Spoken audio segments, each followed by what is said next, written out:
Hello students, welcome to Rankers Academy. आज अपन start करेंगे लाइट चैप्टर का अपन का सेकंड पार्ट। बच्चों, जो लाइट चैप्टर था अपन का चैप्टर नंबर 10, वो दो पार्ट में था। पहला पार्ट जो था वो था आपका रिफ्लेक्शन वाला पोर्शन, और जो नेक्स्ट टॉपिक है या जो नेक्स्ट पार्ट है वो है आपका रिफ्रैक्शन वाला पोर्शन। जैसा कि आपके चैप्टर का नाम भी है लाइट, रिफ्लेक्शन एंड रिफ्रैक्शन, तो अपन ने रिफ्लेक्शन वाला पोर्शन कंप्लीट कर लिया है। अब अपन को करना है कौन सा वाला पोर्शन? रिफ्रैक्शन वाला पोर्शन। तो अब अपन देखते हैं, बेसिक अपन ने डेफिनेशन देखी थी रिफ्रैक्शन की क्या है, फिर भी अपन आज रिफ्रैक्शन के बारे में पढ़ते हैं।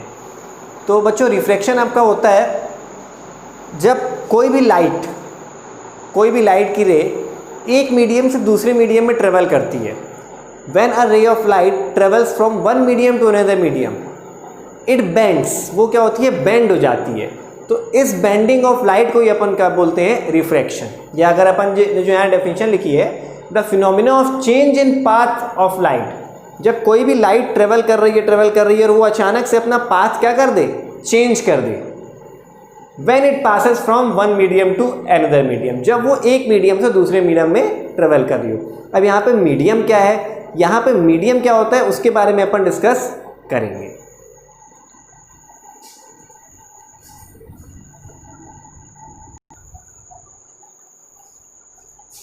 अब अपन एक एक्टिविटी से रिफ्रैक्शन को और अच्छे से समझते हैं।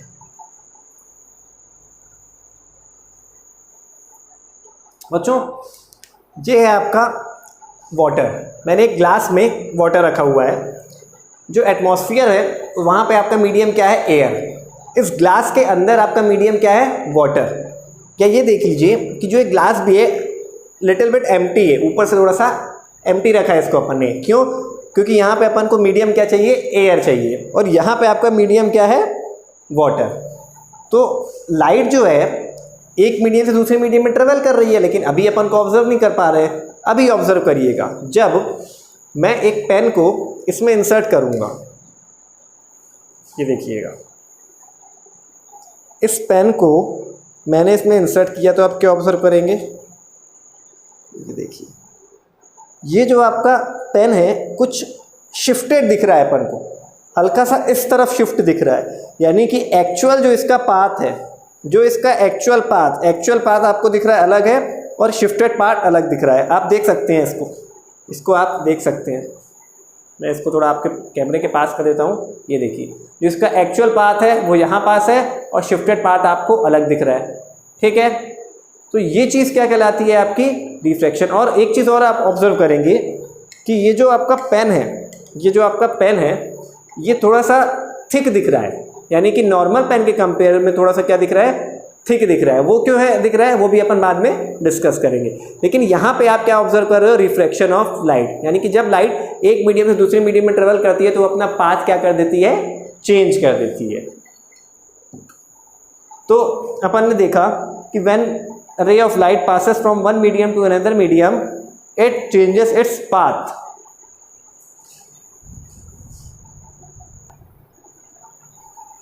तो अपन ने ये डेफिनेशन को एक एक्टिविटी से समझ लिया। अब इसको एक डायग्रामेटिकली अपन समझते हैं। समझिएगा,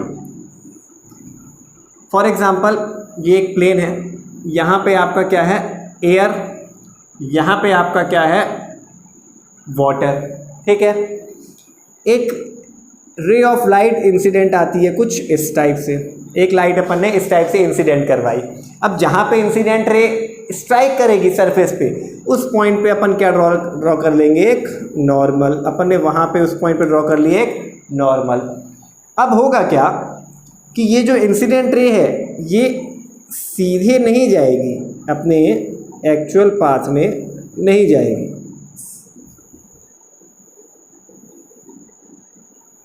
ये हो गया इसका एक्चुअल पाथ। लेकिन क्या ये अपने एक्चुअल पाथ में जाएगी? नहीं जाएगी। क्यों नहीं जाएगी? क्योंकि रिफ्रैक्शन की डेफिनेशन क्या बोलती है? When a ray of light passes from one medium to another medium, it bends. ठीक है, तो अब ये बेंड किस डायरेक्शन में होगी? तो ये होगी आपकी नॉर्मल की तरफ, टुवर्ड्स द नॉर्मल। कैसे समझते हैं पर इसको? ये कुछ इस टाइप से बेंड हो जाएगी। अब थोड़ा कन्फ्यूज़न हो रहा होगा, नहीं समझ में आया होगा। पहले अपन एक चीज़ समझते हैं, ये जो आपका एयर है ये आपका क्या है, मीडियम 1, ये है आपका मीडियम 2।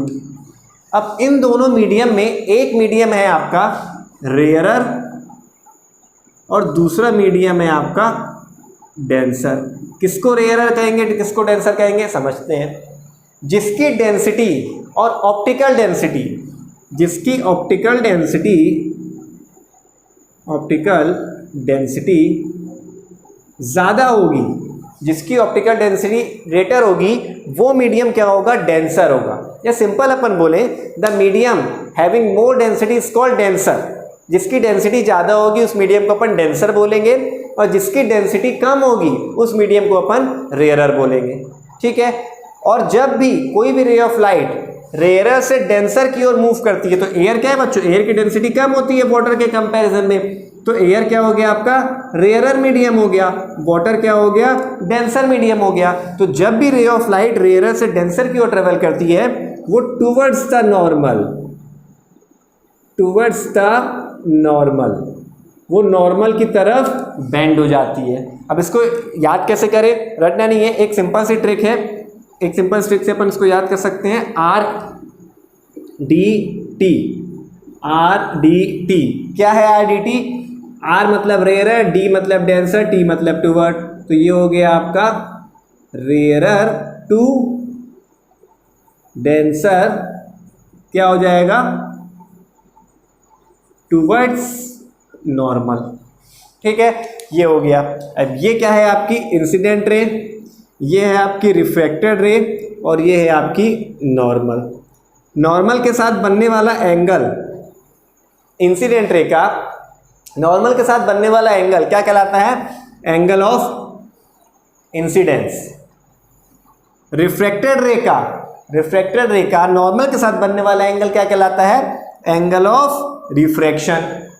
ठीक है, ये हो गया एंगल ऑफ इंसिडेंस, ये हो गया एंगल ऑफ रिफ्रैक्शन। ठीक है। अब सबसे बड़ा क्वेश्चन ये है कि व्हाई इट हैपेंस, ये जो फिनोमिना है ये हुई क्यों, इसके पीछे का रीज़न क्या है, या नेक्स्ट टॉपिक अपन छोटा सा समझ। अच्छा, पहले अपन दूसरे कंडीशन ये देख लेते हैं कि जब डेंसर से रेयरर होता है तो क्या होता है। इस चीज़ का स्क्रीनशॉट ले लीजिएगा आप। जब डेंसर से रेयरर लाइट ट्रेवल करेगी तब क्या होगा, उसके लिए भी अपन एक डायग्रामेटिकली समझ लेते हैं।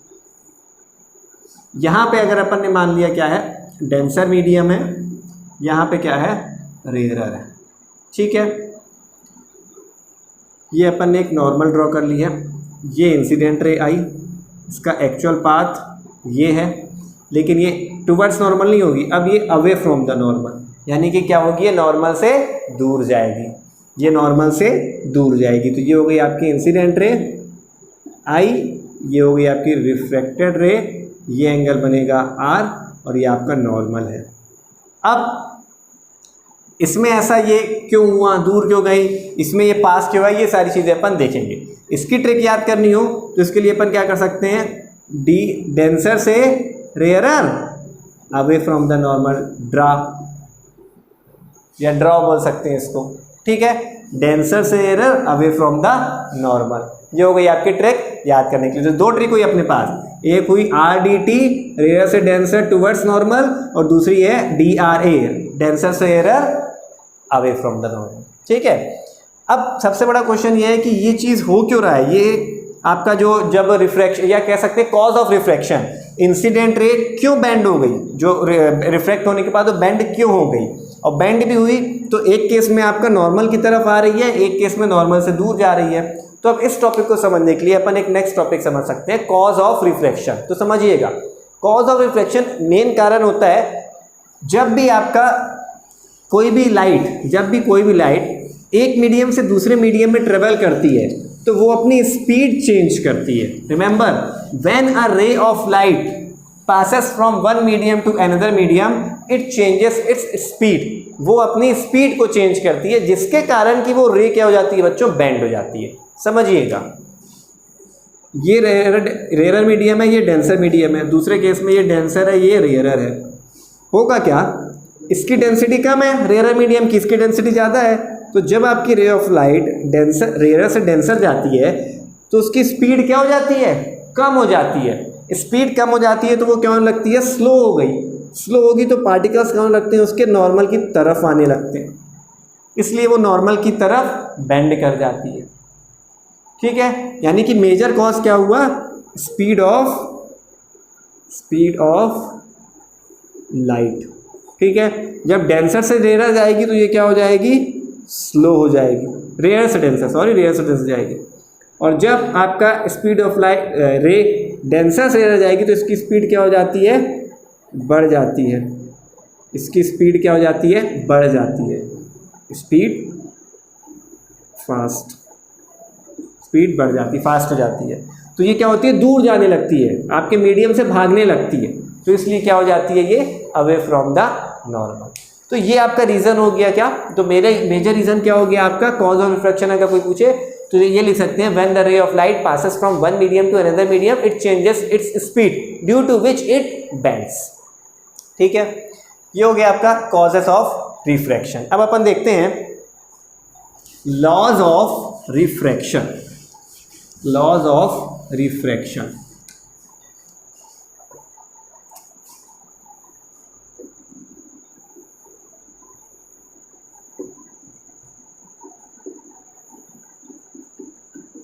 Laws of refraction.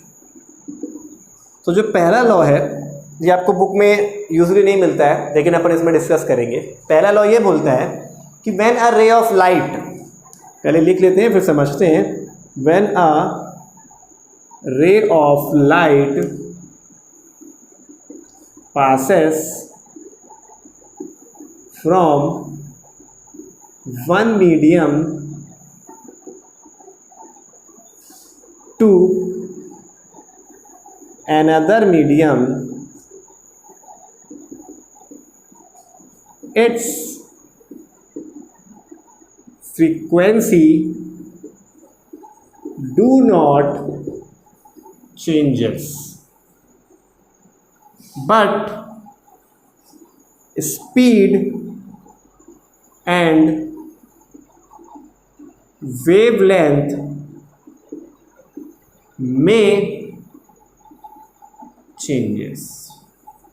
यानी कि इसको लॉ में आप लिख भी सकते हैं, नहीं भी लिख सकते हैं, लेकिन कुछ स्टैंडर्ड बुक्स में आपको इसको भी लॉ के अंदर काउंट किया। लेकिन एनसीईआरटी आपके दो लॉ यूज करती है, अभी अपन उसमें डिस्कस करते हैं, सारी चीज बताई जाएगी आपको। When a ray of light passes from one medium to another medium, जब कोई भी रे ऑफ लाइट एक मीडियम से दूसरे मीडियम में ट्रेवल करती है तो उसकी बच्चों फ्रीक्वेंसी चेंज नहीं होती, यानी कि लाइट की फ्रीक्वेंसी सेम रहेगी, लेकिन उसकी स्पीड तो अपन ने देखा कि चेंज होती है।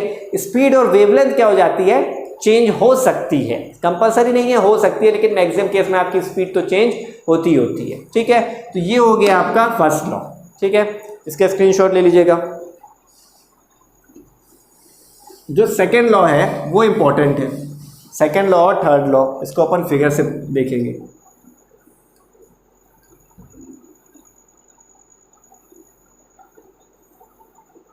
ये अपन ने रेयर मीडियम लिया, ये डेंसर मीडियम, कुछ भी ले सकते हैं, ऐसा कंपलसरी नहीं है। ये होगा आपका एंगल ऑफ इंसिडेंट, ये आप इंसिडेंट रे, रिफ्रैक्टेड रे, नॉर्मल रे, और ये होगा एंगल ऑफ रिफ्रैक्शन। तो जो पहला लॉ है वो ये बोलता है, जैसे लॉ ऑफ रिफ्लेक्शन में था, incident ray, reflected ray, normal all lie in a same plane. तो यहां पे क्या होगा बच्चों, incident ray, refracted ray and normal all lie in a same plane. Same जैसे रिफ्लेक्शन में था वही वाला ये भी लॉ है, यानी कि देख लीजिए इसमें देख लीजिए, इंसिडेंट रे, रिफ्लेक्टेड रे और नॉर्मल तीनों एक पॉइंट पे है, और एक पॉइंट पे है तो तीनों एक ही प्लेन पे होंगे। ठीक है, कोई भी डाउट होगा तो कमेंट सेक्शन में लिखिएगा। Second, the ratio of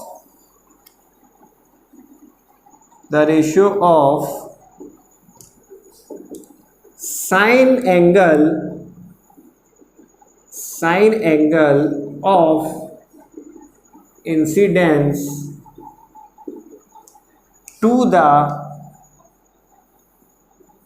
sine angle of refraction is constant. बच्चों ये थोड़ी नई चीज लग रही है, इसको अपन समझते हैं। पहली चीज क्लियर है, इंसिडेंट रिफ्रैक्टेड रे और normal all lie in a same plane. Second बोल रहा है ratio of sine angle of incidence to the sine angle of refraction is constant. क्या है ये, इसको समझते हैं।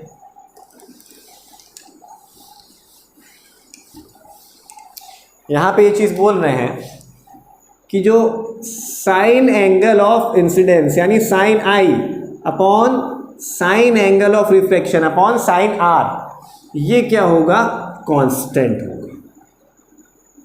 यहां पे सेकेंड लॉ में ये चीज बोली जा रही है। ठीक है, सिंपल सा मैथमेटिकल टर्म में अपन ने इसको ऐसा लिख दिया। अब इसी लॉ में आगे अगर मैं बोलूं, या जो आपका लॉ बोलता है वो ये बोलता है कि ये कांस्टेंट तो होगा, लेकिन इस कांस्टेंट को उन्होंने एक नाम दिया बच्चों, इस कांस्टेंट को उन्होंने नाम दिया और वो होता है आपका रिफ्रैक्टिव इंडेक्स। इसको अलग से भी पढ़ेंगे, रिफ्रैक्टिव इंडेक्स। क्या होता है रिफ्रैक्टिव इंडेक्स? रिफ्रैक्टिव इंडेक्स अपन को ये बताता है कि रिफ्रैक्शन कितना ज़्यादा या कम हो रहा है। ये कह सकते हैं amount of refraction is shown by refractive index. Refractive index जितना ज़्यादा होगा किसी भी ऑब्जेक्ट का, रिफ्रैक्शन उतना ही स्ट्रांग होगा। फॉर एग्जाम्पल डायमंड के केस में रिफ्रैक्टिव इंडेक्स ज़्यादा होगा कि वाटर के केस में? बच्चों डायमंड के केस में रिफ्रैक्टिव इंडेक्स ज़्यादा होगा क्योंकि वहाँ पे रिफ्रैक्शन क्या होगा, ज़्यादा होगा। एयर के केस में या वाटर के केस में डायमंड के कंपैरिजन में रिफ्रैक्शन कम होगा, इसलिए उसका रिफ्रैक्टिव इंडेक्स कम होगा। तो refractive index amount of refraction को शो करता है। ठीक है, तो ये कांस्टेंट क्या होता है आपका, न्यू होता है या रिफ्रैक्टिव इंडेक्स। इसका स्क्रीनशॉट ले लीजिएगा। पहला लॉ है आपका incident ray, reflected ray and normal all lie in the same plane. Second है the ratio of sine angle of incidence to the sine angle of refraction is constant. ठीक है, आगे देखिएगा, इसी में आगे देखिए, जो रिफ्रैक्टिव इंडेक्स होता है इसको एक सिंबल से लिखा जाता है और वो सिंबल होता है आपका sine I upon sine R is equal to mu. इसको बच्चों क्या पढ़ते हैं, न्यू। आपके एनसीईआरटी में न्यू नहीं लिखा है, आपके एनसीईआरटी में इसको क्या लिया है, एन लिया है। तो अपन एन लेकर चलते हैं। Sine R is equal to N, where N is refractive index. ठीक है, where N is refractive index. और ये जो सेकेंड लॉ है आपका, इसको एक नया नाम भी दिया गया है, इसको बच्चों अपन बोलते हैं स्नेल्स लॉ। Snell's law. तो यदि कभी एग्जाम में क्वेश्चन आता है कि what is Snell's law of refraction, तब आप क्या लिखोगे, रिफ्रैक्शन का second law, and that is the ratio of sine angle of incidence to the sine angle of refraction is always constant. यानी कि साइन एंगल ऑफ रिफ्रैक्शन और sine angle of incidence upon sine angle of refraction हमेशा क्या होगा, constant. और वो constant क्या होता है आपका, रिफ्रैक्टिव इंडेक्स। और इसी रिफ्रैक्टिव इंडेक्स के कांस्टेंट या इस लॉ को अपन बोलते हैं स्नेल्स लॉ। तो ये हो गया आपका बेसिक वाला पोर्शन कि आपका रिफ्रैक्शन क्या होता है, लॉ ऑफ रिफ्लेक्शन क्या होते हैं, रेयर मीडियम क्या होता है, डेंसर मीडियम क्या होता है। अच्छा बच्चों, मीडियम पे अपन थोड़ा सा और डिस्कस करते हैं, अगर आप लोगों को कन्फ्यूजन है तो। मीडियम पे थोड़ी सी अपन बात और करते हैं कि कंपैरिजन करते हैं कौन सा मीडियम कैसा होगा। तो देखिएगा, मैंने बोला दो टाइप के मीडियम होंगे, एक होगा क्या, रेयरर, और दूसरा क्या होगा, डेंसर। रेयरर मीडियम क्या होगा, अगर पॉइंट वाइज लिखें, whose density is low, whose density is low comparatively, compare करने पे जब आपका डेंसिटी कम होगी तो वो आपका क्या कहलाएगा, रेयर मीडियम। इसमें क्या आ जाएगा, whose density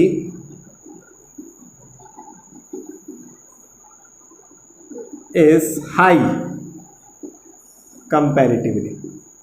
ठीक है, समझते हैं कैसे। मैंने कोई भी दो ऑब्जेक्ट लिए या दो सब्सटेंस लिए, मैंने लिया बच्चों एयर एंड वाटर। अब आप ही बताइए, एयर और वाटर में डेंसिटी किसके ज़्यादा है? पता है अपन को, वाटर की डेंसिटी क्या है? ज़्यादा है, क्योंकि वाटर लिक्विड है, एयर गैस है, और लिक्विड की डेंसिटी क्या होती है? गैसेस से ज़्यादा होती है। 9th क्लास में अपन ने पढ़ा है। तो वाटर क्या हो जाएगा आपका? डेंसर हो जाएगा, और एयर क्या हो जाएगी आपकी? रेयरर हो जाएगी। कंपैरेटिवली बच्चों इन दोनों में, ठीक है। यहाँ पे अपन लिख देते हैं एयर एंड वाटर में, एयर एंड वाटर में। पहला एग्जांपल, यदि मैंने लिया, क्या वाटर हमेशा डेंसर मीडियम रहेगा? ना ना ना ना ना। वाटर एंड ग्लास, कांच, इन दोनों में यदि अपन कंपेयर करेंगे तो ग्लास क्या होगा आपका? सॉलिड, वाटर लिक्विड है। तो अपन को पता है कि सॉलिड की डेंसिटी लिक्विड से ज़्यादा होती है। तो यहाँ पे क्या हो जाएगा आपका? वाटर डेंसर, रेयरर हो जाएगा, और ग्लास क्या हो जाएगा आपका? डेंसर। ठीक है। अब यदि अपन तीसरा एग्जांपल लें, एयर एंड ग्लास में,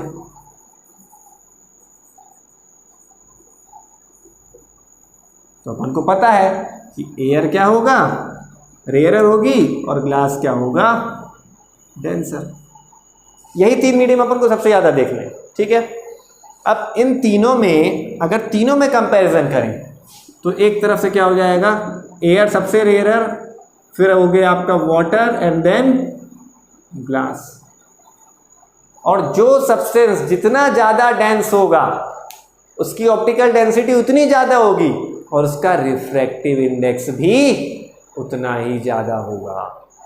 नोट करना ही चीज़, जो सब्सटेंस जितना ज़्यादा डेंसर होगा उतनी ही ज़्यादा उसकी रिफ्रैक्टिव इंडेक्स होगी, ठीक। तो अगर रिफ्रैक्टिव इंडेक्स के कंपैरिजन में लिखेंगे तो भी ऑर्डर क्या रहेगा आपका? यही रहेगा, ठीक है। अभी रिफ्रैक्टिव इंडेक्स अलग से अपन पढ़ेंगे, तब तक के लिए आप इसको स्क्रीनशॉट ले लीजिए।